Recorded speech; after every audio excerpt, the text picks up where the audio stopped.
ರೈತರ ಬಹುದೊಡ್ಡ ಕ್ರಾಂತಿಕಾರಿ ಚಳುವಳಿಗೆ ನಿನ್ನೆ ರಾಜ್ಯ ಸರ್ಕಾರ ಸ್ಪಂದನೆಯನ್ನು ಮಾಡಿ ಏನು ರೈತರ ಬೇಡಿಕೆ ಇತ್ತು 3500 ಇಡೀ ರಾಜ್ಯವ್ಯಾಪ್ತಿ ಕಬ್ಬು ಬೆಳೆಗಾರರಿಗೆ ದರವನ್ನು ನಿಗದಿ ಮಾಡಬೇಕಂತೇಳಿ ಸರ್ಕಾರ 3300 ಒಪ್ಕೊಂಡು ಅದನ್ನು ಹೋರಾಟಕ್ಕೆ ರಾಜ್ಯ ಸರ್ಕಾರ ಸ್ಪಂದಿಸಿದೆ. ಅದರ ಜೊತೆ ನಾವು ಇವತ್ತು ರಾಜ್ಯ ಸರ್ಕಾರಕ್ಕೆ ವಿನಂತಿಯನ್ನು ಮಾಡ್ತೀವಿ, ಯಾವುದೇ ಕಾರಣಕ್ಕೂ ಎಲ್ಲರಿಗೂ ಕೂಡ ಇಡೀ ರಾಜ್ಯವ್ಯಾಪ್ತಿ ಎಲ್ಲೂ ಕೂಡ ಇದರ ಮಿತಿಯನ್ನು ಮಾಡೋಕ್ಕೆ ಹೋಗಬೇಡ್ರಿ. ಎಲ್ಲೂ ಕೂಡ ಈ ಕೆಲವೊಂದು ಕಡೆ 11.5 ಇದನ್ನಿದ್ದಂಥವರಿಗೆ ಮಾತ್ರ ಈ ರೀತಿ ನಾವು 3300 ಕೊಡ್ತೀವಂತ ಏನು ಈಗ ಹೇಳಿಕೆಯನ್ನು ಕೊಟ್ಟಿದ್ರೆ ಅದು ಸಂಪೂರ್ಣವಾಗಿ ರಾಜ್ಯವ್ಯಾಪ್ತಿ ಅನ್ವಯ ಆಗಬೇಕು. ಎಲ್ಲ ರೈತರಿಗೂ ಕೂಡ 3300 ದರವನ್ನು ಸಿಗಬೇಕು.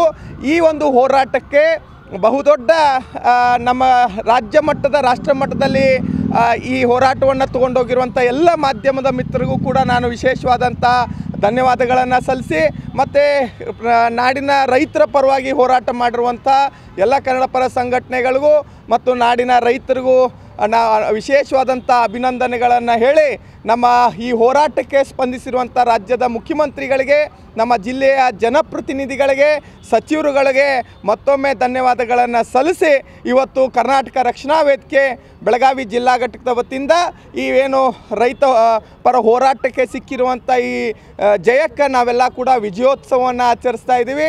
ಅದೇ ಥರನಾಗಿ ನಾನು ಹೇಳಿದಾಗೆ ಇಡೀ ರಾಜ್ಯ ವ್ಯಾಪ್ತಿ ಈ ಸರಿಸಮಾನವಾಗಿ ಎಲ್ಲರಿಗೂ ಕೂಡ 3300 ಬೆಲೆ ಸಿಗಬೇಕು ಅಂಥೇಳಿ ನಾನು ಒತ್ತಾಯನ ಮಾಡ್ತಾ ಇದ್ದೀನಿ.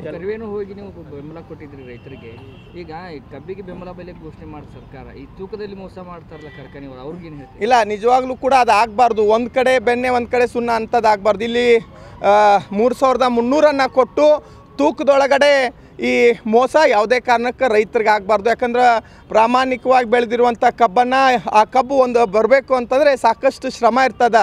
ಅದರೊಳಗೆ ಏನಾದರೂ ತೂಕದೊಳಗೆ ಏನಾದರೂ ಮೋಸ ಹೊಡಿತು ಅಂದರೆ ನೇರವಾಗಿ ರೈತನ ಹೊಟ್ಟೆ ಮೇಲೇ ಹೊಡೆದಂಗೆ ರೈತಗೆ ಭಾಳ ದೊಡ್ಡ ನಷ್ಟ ಆಗ್ತದೆ.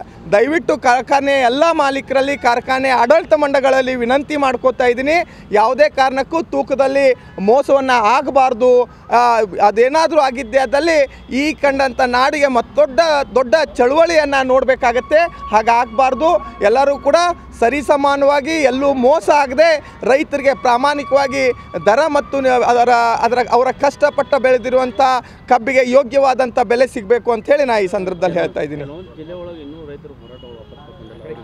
ಆದಷ್ಟು ಬೇಗ ಸೂಕ್ತವಾಗಿ ಸರ್ಕಾರದ ಜನಪ್ರತಿನಿಧಿಗಳಲ್ಲಿ ಹೋಗಿ ಏನು ಇದು ಬೆಳಗಾವಿಗೆ 3300 ಇಡೀ ರಾಜ್ಯಕ್ಕೆ ಸಿಗಬೇಕಂತ ನಾವೇನು ಹೇಳಿದ್ದೀವಲ್ಲ, ಅಲ್ಲೂ ಕೂಡ ಅವರ ಏನು ಸಮಸ್ಯೆ ಇದೆ ಆದಷ್ಟು ಬೇಗ ಅದು ಸರ್ಕಾರ ಸಮಸ್ಯೆಗೆ ಸ್ಪಂದಿಸಿ ಸೂಕ್ತವಾದಂಥ ಪರಿಹಾರವನ್ನು ಕೊಡಬೇಕು ಅಂತ ನಾವು ಈ ಸಂದರ್ಭದಲ್ಲಿ ಹೇಳ್ತಾ ಇದ್ದೀವಿ.